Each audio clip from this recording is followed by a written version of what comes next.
ஆத்திகத்துக்கும் ஆன்மீகத்துக்கும் எதுவும் வித்தியாசம் இருக்கா? ஆத்திகம் அப்படின்னா தெய்வ நம்பிக்கை சார்ந்து போறது. கோயில்களுக்கு போறது, பூஜை புனஸ்காரங்கள் பண்றது. ஸோ இந்த மாரி வழிபாடுகள் பண்றது எல்லாமே ஆத்திகம். கடவுள வெளியில தேடி போறது. கோயில்ல இருக்கிறாரு. ஸோ இங்க இந்த இடத்துல இருக்காரு அப்படின்னு சொல்லிட்டு. ஆனா ஆன்மீகம் அப்படின்றது கடவுள தனக்குள்ள தேடுற பயணம். அதென்ன தனக்குள்ள தேடுறது அப்படின்னா, அகம் பிரம்மாஸ்மி அப்படின்னு சொல்லுவாங்க இல்லையா?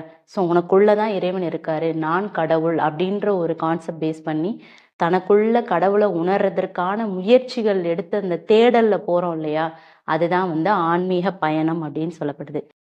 இறைவனை எனக்குள்ளே உணரணும், நான் கடவுள் ஆகணும் அப்படின்னு நினைச்சா செல்ஃப் ரியலைசேஷன். அங்கதான் ஆன்மீக தேடல் அப்படின்றது ஸ்டார்ட் ஆகுதுன்னு சொல்றேன்.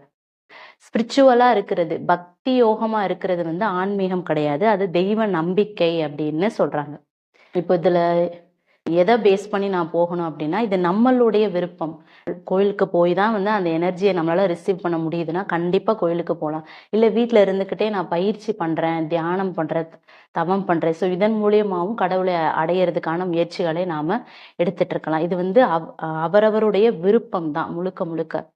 சரி, ஓகே. இப்போ கோயிலுக்கு போறது தான் பெஸ்ட்டா இருக்கு அப்படின்னா, நம்ம பக்தி யோகம் அப்படின்றதே ஃபாலோ பண்ணிக்கலாம்.